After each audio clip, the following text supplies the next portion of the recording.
Well, we'll get started. We're going to talk in the weeks ahead on the book of Revelation.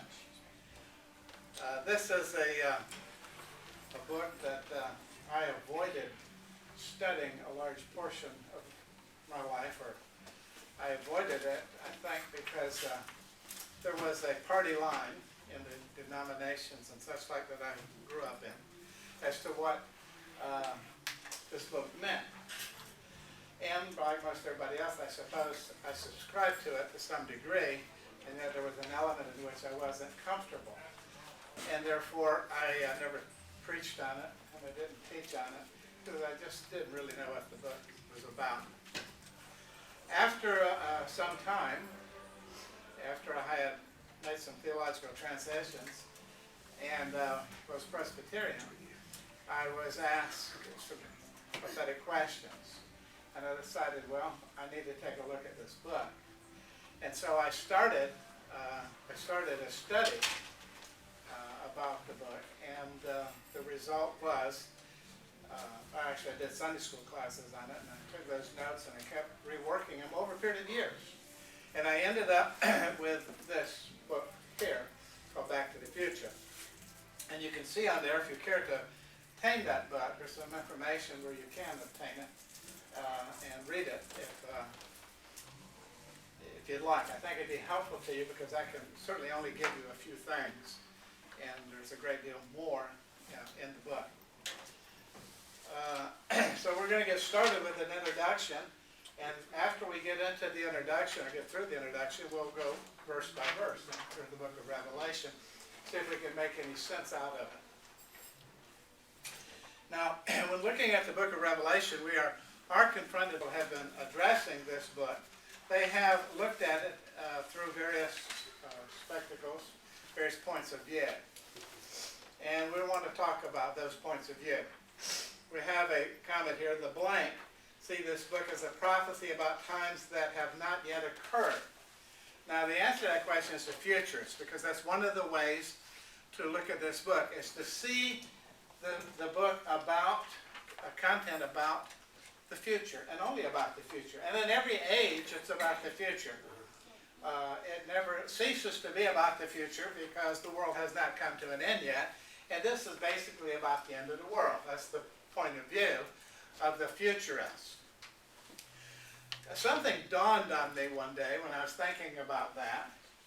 We all know in Thessalonians there is an important passage that talks about the rapture of the church, the people of God, how they are caught up to heaven.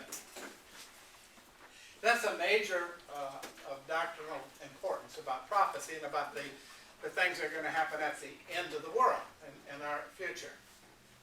And as I pondered that, I thought, I can't remember that ever being discussed in the book of Revelation.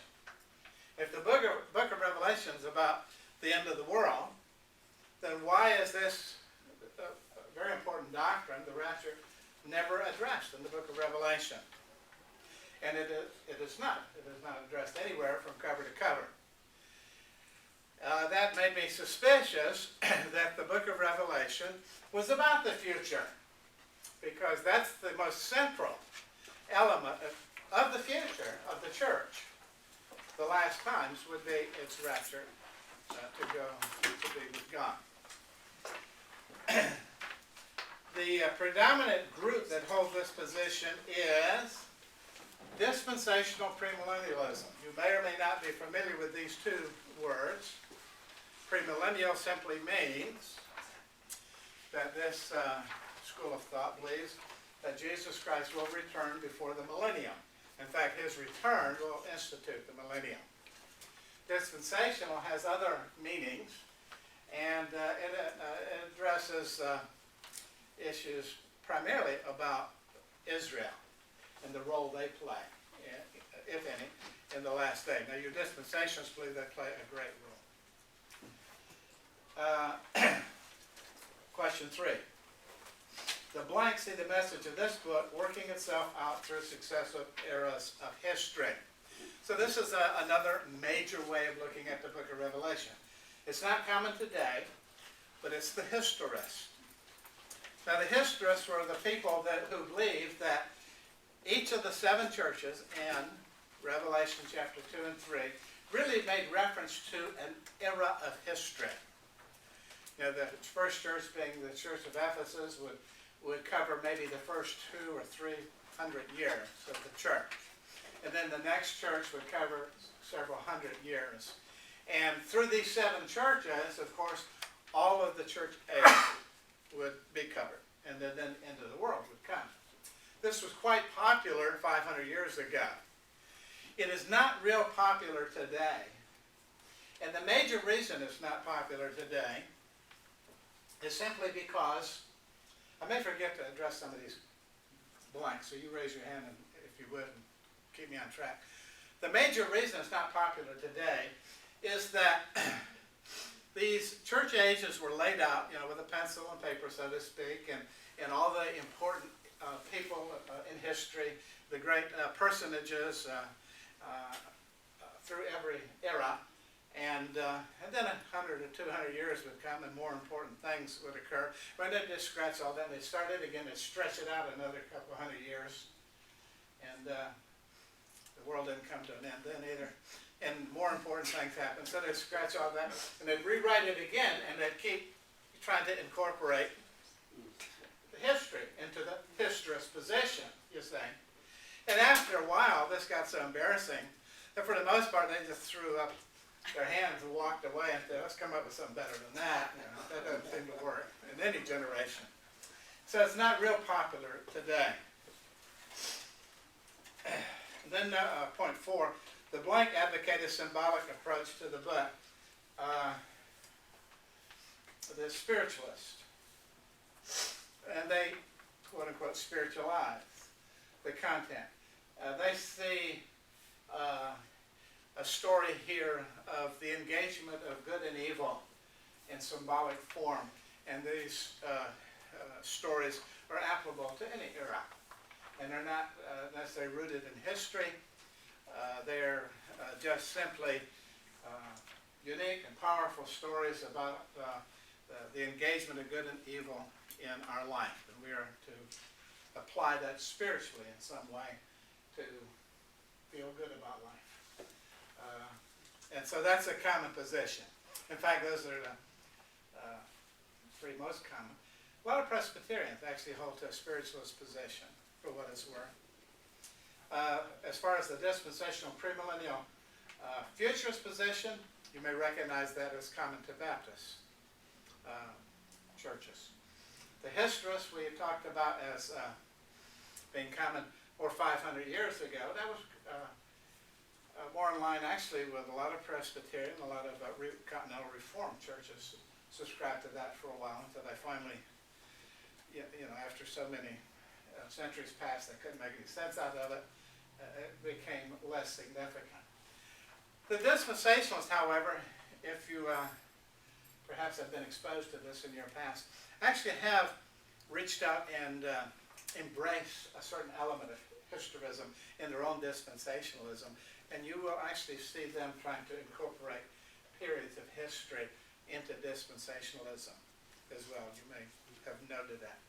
I'm not entirely sure, obviously, as to how much background you have in the subject of prophecy. If you sat in a dispensational church, a Baptist-type church for many years, you'd have probably gotten a lot of this, because they like to preach on, the Lord may come this year type sermons, or at least this decade at the latest, And you get a lot of sermons like that. Thousands of them, if you sit in that type of church, which I did for so many years. But they embrace a certain amount of historism. Now, we come to point 5. The blank believe that most of the prophecies of this book have been fulfilled. And the word there is preterist. Preterist. That's a Latin word, and it means something that has passed. And the preterist position is that the content, most of it, at least up through chapter 19 of the book of Revelation, has been fulfilled and is now past in our history. It was fulfilled in the first century. It was about the first century church and Judaism and such like. And there was a prophecy about critical times. Those times came and went by the destruction of Jerusalem in AD 70. And when it was prophesied, somewhere around 64, 65 AD, the book of Revelation, obviously the content was future, but it was prophetically fulfilled soon thereafter and is now in the past.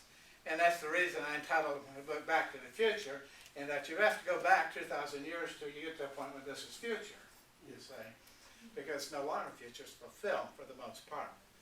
Anybody ever heard of this theological position before today, me mentioning it? I did in your previous class. We talked about when we were in Matthew. Is We that went right? there the Olivet Discourse, yes. Okay. Now this position is been around since the 3rd century or so, and we can read it in some of the church fathers. But to be quite frank, many systems have been around all these years. You can read them in the church fathers. So nothing has dominated through church history as a prophetic point of view. Most of them have ancient roots. Premillennialism does, but dispensationalism doesn't. That is something that saw its origin about 1830. And although today it's the dominant theological position of the church, dispensational premillennialism, and in fact it is a recent innovation in prophecy. And a lot of people don't know that. In fact, you tell a dispensational premillennialist that you embrace something that's relatively new in the theological scene, they will be surprised and shocked and may not believe you, because they're certain from all the sermons they've heard that it goes right back, to the early church, and that's just a given in their mind. In fact, it does not. Doesn't it go right back to Great Britain? Yeah, in Great Britain in 1830, John Nelson Darby and a fellow by the name of Edwards. His name, I said in my mind his first name. Edwards was a Presbyterian minister, and Edwards was eventually put out of the Presbyterian church because his teachings and preachings and such like were so heretical that he was put out of the church. In fact, in his church in London, we have the first modern expression of Pentecostalism, speaking in tongues. Something that hadn't been in the church for 1,000 years or so, began to make its return in the early 1800s in his church. And that and his prophetic opinions and such like, they got to the point where the Presbyterians couldn't tolerate him anymore and they put him out of the church. The other fellow, John Nelson Darby, was part of what they call a Brethren church. And the Brethren church has some unique, many unique doctrines, but one of which was dispensationalism. You can ask questions as we go. In fact, we're on dispensationalism. And I just answered some of those questions. Dispensational premillennialism began in 1830, became widespread due to the what? Darby translation. The final word in that phrase is Bible. Due to the what Bible? Schofield. Schofield Reference Bible. Without the Schofield Reference Bible, I don't know that dispensational premillennialism would have survived. But that gave it a real life.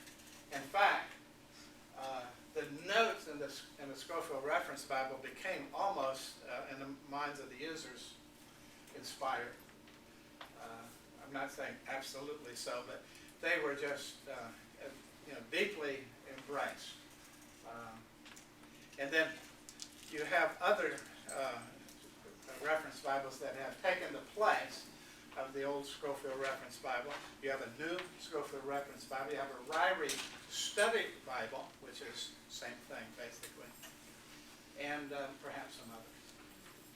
In and of itself, a study Bible is not necessarily a bad idea. I use one, and maybe you use the same one, the Reformation Study Bible, R.C. Sproul editor. I like this a lot. I also use almost all my life the Scofield Reference Bible, so I'm quite well aware of what it teaches, having embraced it and believed it and defended it, because that's all I knew. Baptist and premillennial dispensationalists can be a little ingrown, and I have to admit I fit that definition very well for many years of my life. According to the dispensation of premillennialists, the blank are God's chosen people. Who's God's chosen people? You hear it all the time, not in this church, but in broadly based evangelicalism in general. Who are the God's chosen people? Israel, the Jews. Israel, the Jews. You know, now I want to point out there's few things that annoy me more in life than that statement, because it's, you know, it utterly flies in the face of the fact that the Church of Jesus Christ is God's chosen people. Instead, we pick an unsaved group of infidels and call them God's chosen people. Do you see the, you know, the horror of such a statement? But you hear it all the time. Now, the Jews are God's chosen people. I beg to disagree. I'm God's chosen people, as are you. The Church of Jesus Christ is really called the Israel of God by Paul in his letters and writings. But that's what characterizes that theology. Ralph, what was the answers to 6 and 7, please?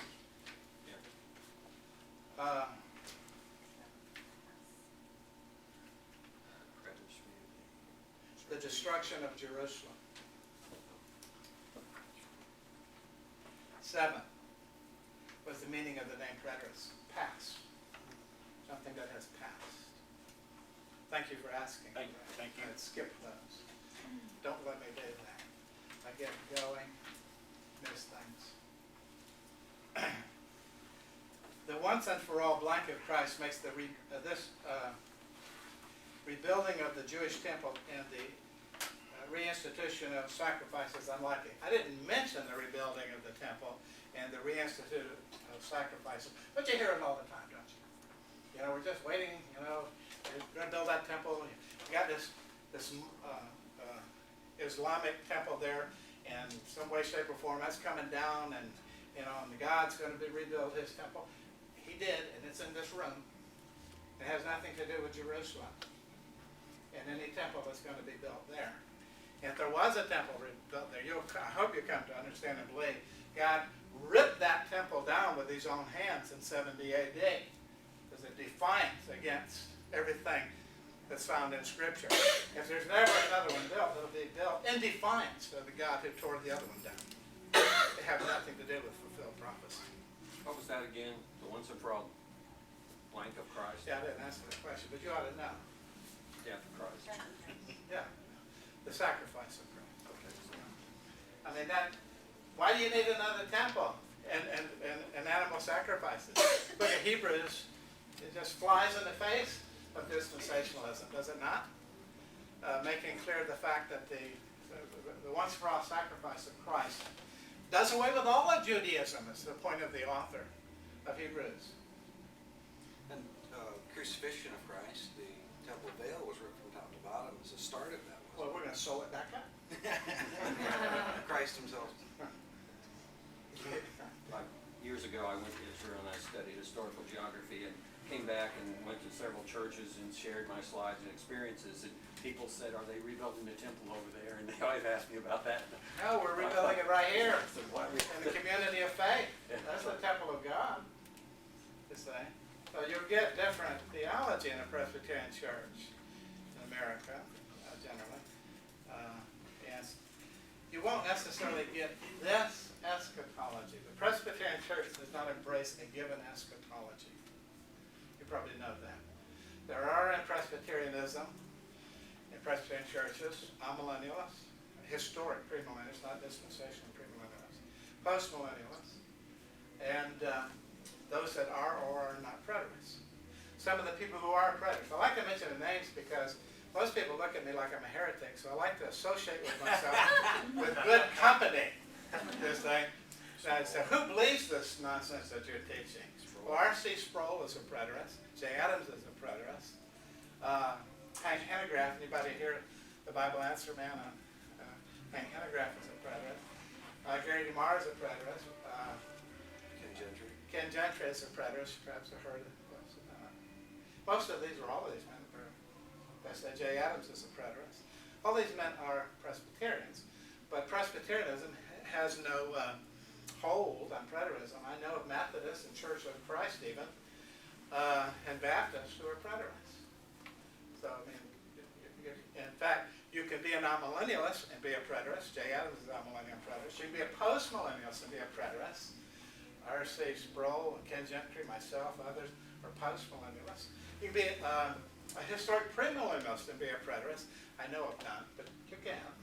You know, theology doesn't dismiss us. Why? Because all of these millennial statements, these amillennial, postmillennial, premillennial, they have to do only with chapter 20 of the book of Revelation. The rest of the book of Revelation deals with the words we just discussed.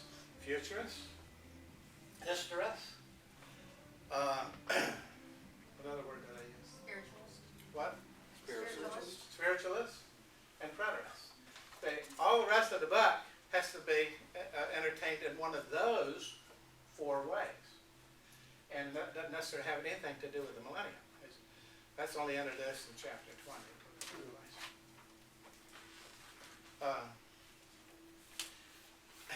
Why is the dating of Revelation so important? Well, most people, scholars, whatever, believe the book of Revelation was written in the 90s AD. I do not. No preterist does.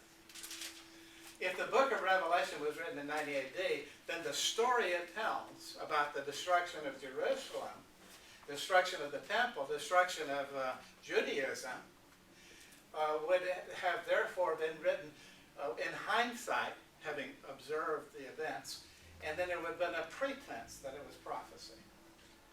So it would be a fraud.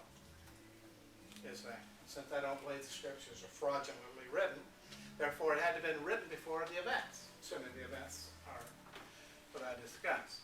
And so my point of view is that it was written somewhere around 64, 65, 66, and if it was fulfilled in a 3.5-year period,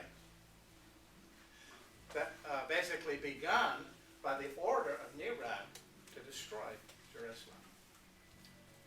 You see, and that took place almost to the date, 3.5 years after he issued the order. And why is 3.5 significant? Because it's all through the book of Revelation, 3.5. Notice one thing you don't have in the book of Revelation in terms of years. There's never a 7-year period mentioned in the book of Revelation. And yet we all know that Christ is going to come back. There's going to be a 7-year tribulation. And then that's the dispensation of premillennial point of view. But there's no 7-year period mentioned in the book of Revelation. A lot of sevens, none of them reference the tribulation. It's always 3.5 years. So they actually take two of these 3.5-year units and put it together and make 7 out of it. But the book of Revelation doesn't make that connection. Any questions? Well, there's pre-trib, mid-trib, and post-trib premillennialist. Well, again, that's all based on the idea that the book of Revelation talks about a return of Christ. I think it talks about a return of Christ too, and I'll explain that to you as we go. But not the return of Christ, not the second coming, which obviously, is yet in our future. But it is talking about a return of Christ. As Christ said in Matthew 24, this generation won't pass away before these things. I'm coming. And he did. And a judgment coming in AD 70. And the Bible is filled with judgment comings of God, which you may or not be familiar with any of them, but there are a lot of them. And once you become aware of the fact that he often came in judgment and said so prophetically, then you will see that this threat and prophetic statement that he was coming fits into the tradition of the Old Testament, the Scripture, of judgment comings by God. On Israel, on Egypt, Babylon, Moab, judgment comings all through the Bible. You see. Always on the enemies of God. Still is in the book of Revelation. It's Judaism is the enemy of God at that point.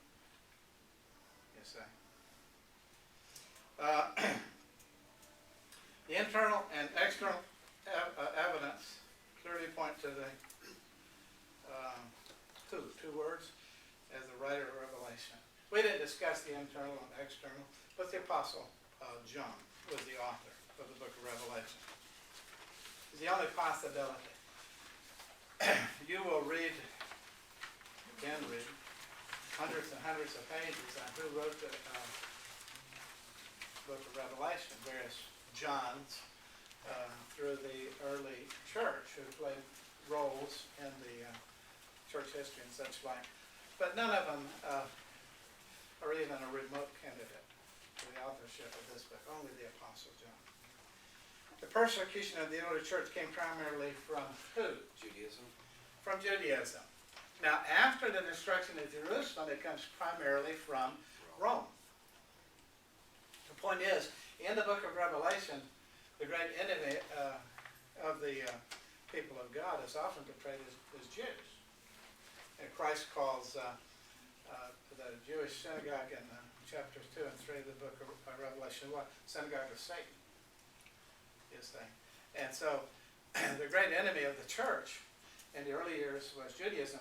Rome didn't take notice of the church for the most part until it had been ripped away from its union with Judaism. It was just a sect of Judaism, you see. And when that no longer was possible because Israel was destroyed, Jerusalem wiped out, the temple torn down, the church then began to stand out as a separate entity. And then that took the notice of Rome. And Rome became the next enemy of the church. The reference to Jerusalem and the temple. What is the significance of the reference to Jerusalem and the temple in the book of Revelation? The book of Revelation does mention the temple. We're told measure the temple in the book of Revelation. Does mention Jerusalem, an old Jerusalem and a new one.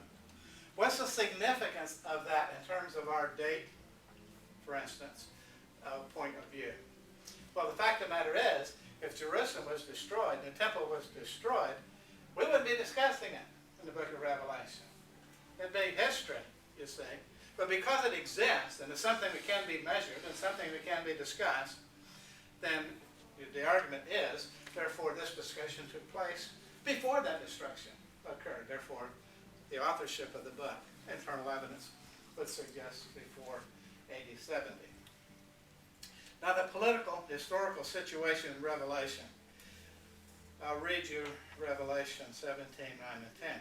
Here's the mind which has wisdom, which is a statement that says something to the effect that if you've got, good sense, you'll be able to understand what I'm about to say. That's about what John is saying here. Here's the mind which has wisdom. The 7 heads are 7 mountains on which the woman sits, and they are 7 kings. 5 have fallen, 1 is, the other has yet to come. And when he comes, he must remain a little while. Okay, that's the symbolic language, the code, whatever you want to call it, that John's using to discuss the political situation of the period in which he is discussing. Now, it's generally known that the 7 hills refer to Rome. Rome has, from antiquity, is known as a city that sits on 7 hills. Wasn't much of a cut. Everybody knew what that was about. And it talks about 7 kings. 5 have died. Well, if you start counting the kings or the emperors or Caesars of Rome, you see that Julius Caesar, Augustus Caesar, Tiberius Caesar, Gaius, Caligula, and Claudius did all die by 54. And they were the first 5 to reign. before Julius Caesar, there were no emperors. It was a republic, and the empire changed at that point. The one that is, Nero Caesar, Caesar Nero, reigned between 54 and 68. And my point is, that's when John wrote. He wrote during the period of the one who is. And in fact, he's the one that issued the edict to destroy Jerusalem. He died in 68 AD, soon after issuing that edict. Well, he killed himself, actually. But that edict was in place, and by that time. And the armies, the Roman legions, had marched to Jerusalem and were actually engaged in war with Judaism by the time he died. The one that has not yet come, who is to reign but a little while, Galba, took over after Nero died in June of 68, and he died in January of 69. So he's only in office about 6-7 months. And in fact, there were 3 that were in office just a few months before Vespasian became emperor. Now, Vespasian was the one issued the order by Nero to destroy Jerusalem. So Vespasian was in Israel, going about his job of making war when Nero died. And then 3 emperors took his place, and Vespasian sat there and really watched what was going on in Rome. Finally got tired of it and went to Rome and took charge and became a long-standing emperor thereafter. His son, which was a general in his army, stayed in Jerusalem to finish the job. His son was Titus, who later actually became emperor as well. So I think this historical information helps us place the book, the content of the book. If chapter 17, if this is the content of chapter 17, well, that content has come and gone. This book is rooted in that historic content, you say, not rooted in something that who knows what's going to happen in our future. Of course, it's always in our near future. You know, it's coming next year, next year, next year. Have you ever thought the fact that the Lord may not come for 10,000 more years? Most people have never thought of that, and they think about that, so, well, that sounds like heresy. No, he may not come for 30,000 more years. We have no idea when the Lord's going to come. You say, it's just don't know. And there's no need. You don't have anything to worry about. You're going to be in heaven long before 30,000 years from now. You see, it's not going to affect you in the least. You see, none of us. Somehow it's like we're missing something. The Lord don't come next year. You know, you're not missing a thing. You're going to be in heaven. You see. Questions? What about the exhortation to watch and pray? Yeah, I'd recommend you do that. And that comes out of the book of Revelation, for that matter. And the watching and praying is the coming of Christ and the judgment coming on Jerusalem. That's the context of it. Think about verses that are thrown at you all the time. They're thrown at you without context. And a lot of time when you go to the context, and about how you're using it and how it was written are unrelated. You see what I mean? You got to get context. In fact, the whole book of Revelation, my contention that the whole book of Revelation makes this utter nonsense because the context out of which it was written is ignored. What's the context? 7 churches were written a letter to tell them something that is to soon take place. That's the content. Do we not read the revelation of Jesus Christ, which God gave to him to show his bondservants the things which must soon take place? How about for the time is near? I am coming to you quickly. I am coming quickly. The third woe is coming quickly. Behold, I am coming as a thief. There's the context of your verse. The things which must soon take place. Behold, I am coming quickly. For the time is near. Behold, I am coming quickly. Yes, I am coming quickly. Did you miss it? He said he was coming quickly. when this was written 2,000 years ago. Is 2,000 years quick? You see, my point is there's nothing quick about it. What would he have had to say to make the point that he was coming quickly? I mean, it's like, by now he's thrown his hands up and said, how could you not get the point I was making? This was something that was going to happen quickly, soon, thereafter. And of course, if the book of Revelation was written somewhere in the vicinity of 64 to 66, could have been written 67, even early part of 68, but I don't think so. 64, 65, 66. Now, 68 or so, when it begins to be fulfilled, that's quickly, that's soon. That fits the context of history, fits the contents of the emperors we discussed. But the time statements are utterly essential for us to place the book in history. And you have, and people, I don't know how they do it, I did it, I guess. But you have to utterly ignore over and over and over and over again where John says this stuff is going to happen soon. Christ himself said it using different terminology. This generation won't pass away for all these things are fulfilled. I was discussing this with somebody the other day, and I said, what does that mean? This generation shall not pass. He goes, this generation. I said, the one we're in? He goes, yeah. And I said, so who was he speaking to 100 years ago, that generation?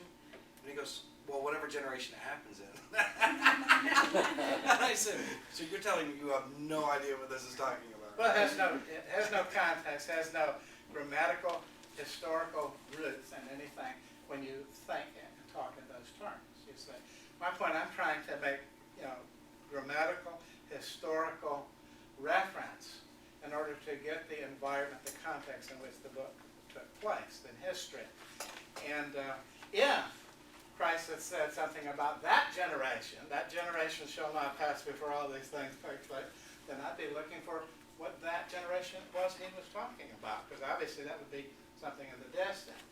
But he said this generation as he spoke. And so you look for the fulfillment in that generation. 40 years later, which is considered a generation, Jerusalem was destroyed. Almost exactly 40 years later. Because Christ was born about 4 BC, and he, of course, lived about 33 and a half years. Do the math, and of course, add 40 years to that. 70 AD is, one generation. Did any of the early Christians at that time make the connection at all? Yeah, you find this in some of the fathers, where they are making this connection, and do talk about the destruction of Jerusalem being the fulfillment of Christ's Matthew 24 statement. I'm trying to think of a church father. When you're on the hot seat like I am right now in front of an audience, you forget these things. But famed church father, I remember Eusebius. Famed church father. In fact, he's called the historian of the early church. He wrote a history of the early church in the 4th century, and he makes these very comments. There are numerous time indicators that alert the first century reader that the fulfillment was near, at hand, this generation. It's taking the Bible seriously. That's what it boils down to. It's taking Christ seriously, taking John seriously. When he goes out of his way to give you time indicators, take them seriously. If you do, I think you get the context. I also might add, what value would it be to these 7 churches that John is writing to, who are on the verge of great persecution, to say, take heart, 2,000 years from now, Jesus is coming.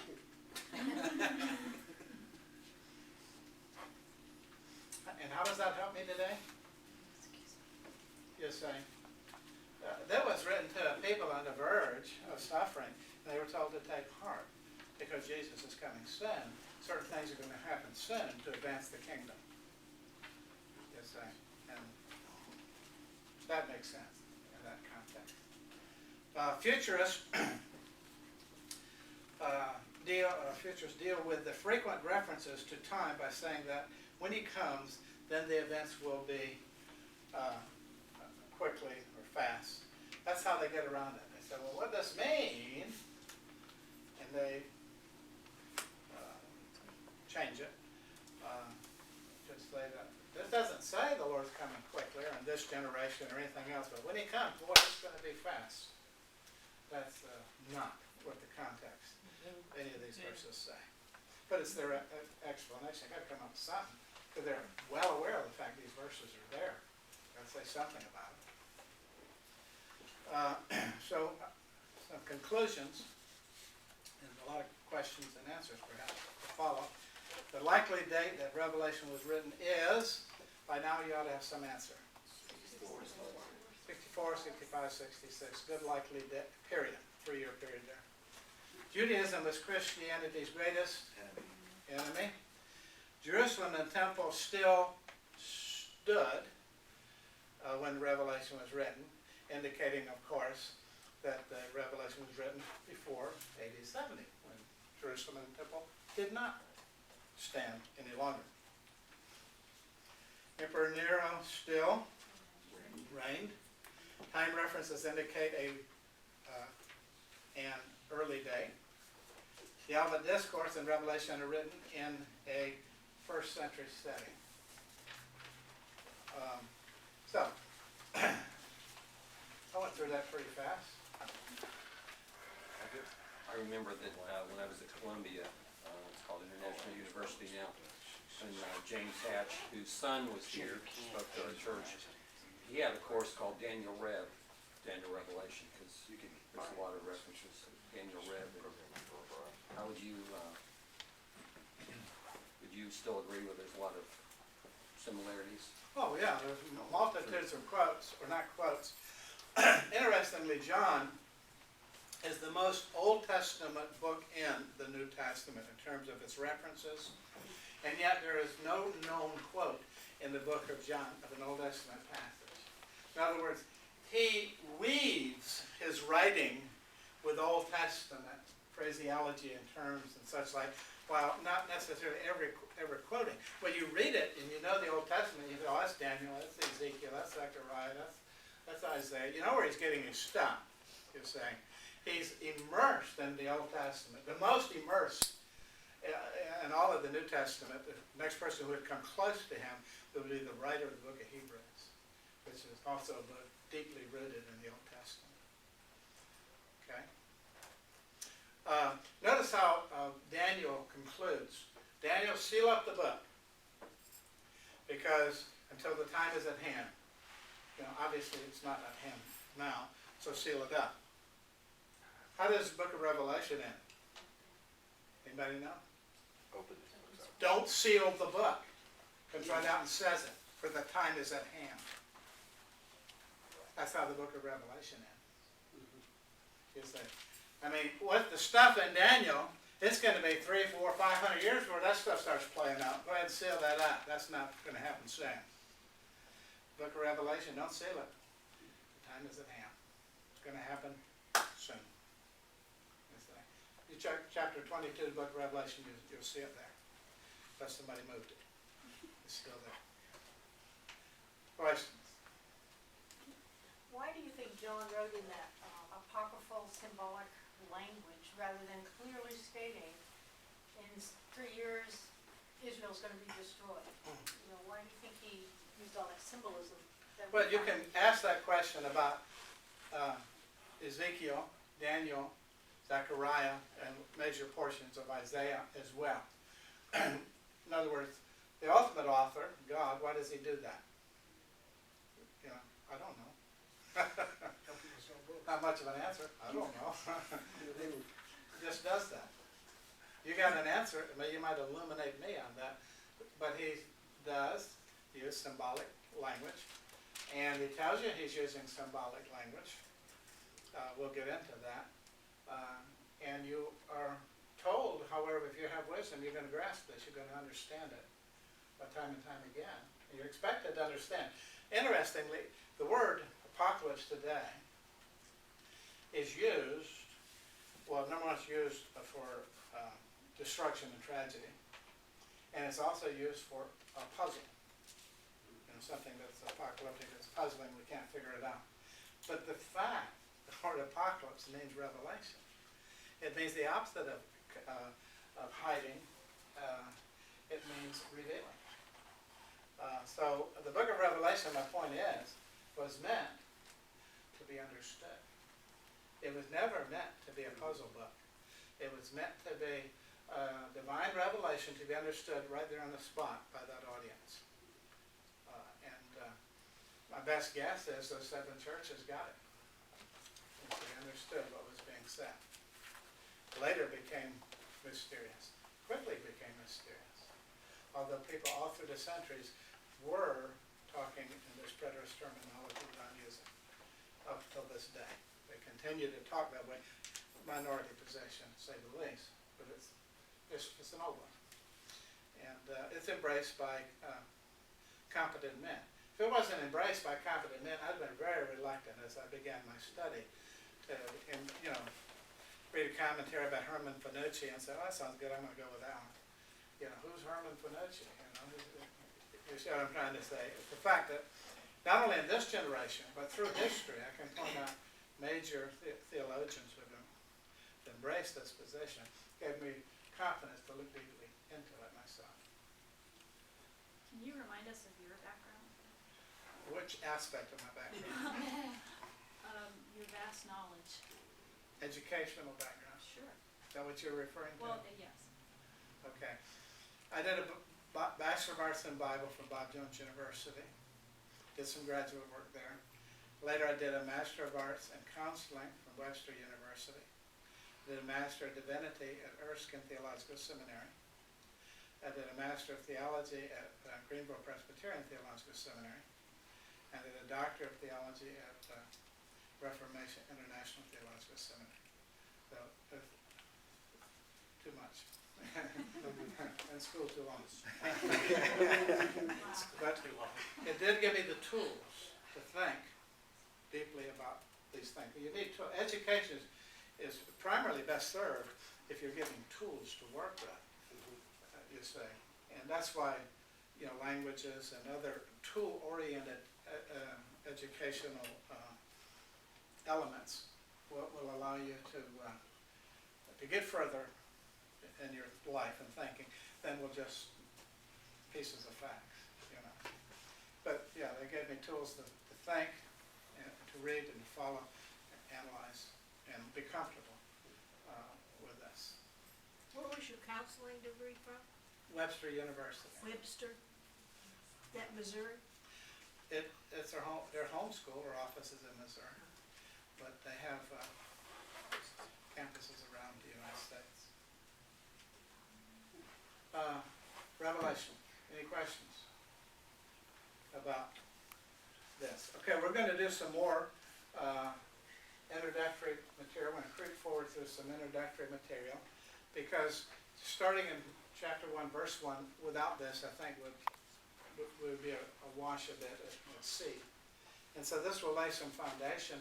Then we will hit the chapters and try to answer the questions you have. Reading Revelation, you think it's a great mystery. I know, I was reading it today, and I thought to myself, I need to get my computer to look that one up. I can't remember what that means. There's a lot of confusion there, and that's why you take notes. You see, to remind yourself what your research has brought to bear. That's what a book like this is research, notes.